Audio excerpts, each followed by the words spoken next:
If you've been browsing around manhwa communities lately, you might have heard whispers and murmurs of excitement of this Murim Manhwa, Return of the Mount Hua Sect, finally coming back after what felt like years. This manhwa in particular features one of my favorite protagonists, Chung Myun, an aloof character that is actually quite serious underneath the surface. I'll first briefly summarize the setting of the manhwa and then talk about why I love this manhwa. Let's dive into it. Just as the name Return of the Mount Hua Sect implies, the manhwa goes over the renewal of the Mount Hua Sect after being pushed to near extinction. If the name Mount Hua Sect seems familiar to you, it's because you might have heard it in other different Murim Manhwa, as it is quite popular. Our protagonist, Chung Myung, was once called the Plum Blossom Sword Saint of the Mount Hua Sect, and was one of the 3 great swordsmen involved in the war against the heavily demonic sect 100 years ago. Many different sects banded together to take down the heavily demon sect, but met their demise. Being the last one standing, Chung Myun finally cuts off the head of Chun Ma, the leader of the demonic sect. As he closes his eyes, his life flashes before him, and he regrets not following the teachings of the sect properly in order to become stronger and avoid the massacre that just occurred. He is suddenly brought back to consciousness after being bonked on the head. He has reincarnated into the body of a young beggar called Cho Sam. 100 years have passed since the heavily demonic sect was defeated, and the Mount Hua sect has fallen to ruin and is no longer part of the 10 great sects of the world. Not believing what he was just told, he heads to Mount Hua to confirm the truth with his own eyes. Upon arriving at the sect, everything is confirmed. The once prominent sect is now in tatters. The signboard of the sect was taken away, the marble stone floor was reduced to just dirt, and the golden pavilion is gone. After the war, the remnants of the enemy sect set the entire mountain on fire and inflicted irreparable damage to the sect. He rejoins the sect as a 3rd disciple, one of the lowest ranking disciples, and notices the improper training they've been having. His objective is now clear. He must bring the former glory of the Mount Hua sect back. And his first step is to retrain the disciples from scratch and rise the Mount Hua sect back to its heyday.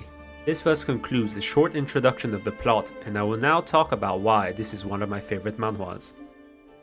This part will include some spoilers, so if you want to avoid those, I suggest reading the manhwa for yourself. One particular thing that's interesting is that compared to other regression or reincarnation manhwas, where the main character is cold and does everything on his own, which make other characters redundant, Chung Myung actually cares about his fellow disciples and sect as a whole, since that was his regret from his past life, not teaching the next generation properly in order to avoid the massacre that occurred.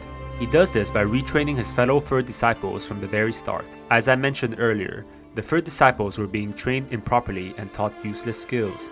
Martial arts, at its core, is about using one's body effectively to defeat opponents. Countless styles and variations have branched out from this fundamental principle, becoming faster, more powerful, or more stylish. He rebuilt the 3rd disciples from the ground up, first strengthening their body and stamina, then teaching them how to properly fight, the principles of having spacing from their opponent, and simple techniques such as swinging and stabbing instead of fancy moves. This thus builds a solid foundation and naturally improves their swordsmanship and bring out their talent as disciples of the Mount Hua sect. When asked if they would be able to make plum blossoms bloom, the answer was clear. Their goal is not to make plum blossoms bloom, since that would naturally happen as their swordsmanship improves. Not only does he rebuild their body, he also rebuilds their mental fortitude. The 3rd disciples were being treated as lackeys by the 2nd-class disciples, and in particular by the most senior one, Baek Chun, who was acting as a self-proclaimed king. This bullying made the 3rd-class disciples meekly and sheepish. By rebuilding their body, Chung Myun managed to instill confidence into the 3rd-class disciples and flip this hierarchy where everyone was equally training under him.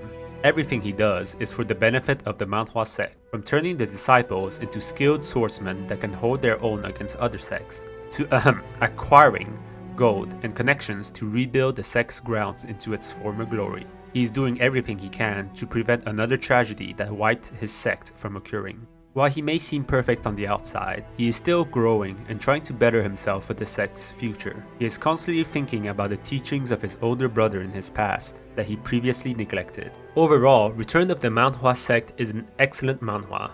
While the plot may not be groundbreaking, its execution is commendable. The characters are intriguing and memorable, and the development is evident. The world building is skillfully handled, allowing the story to unfold naturally without feeling rushed or contrived. I'm so incredibly excited for Season 2 and can't wait to dig into it. I hope you've enjoyed this video. Leave a comment on your favorite aspect of the manhwa, or if you disagree with me on any of the above points. Please consider liking and subscribing as it helps out the channel. See you!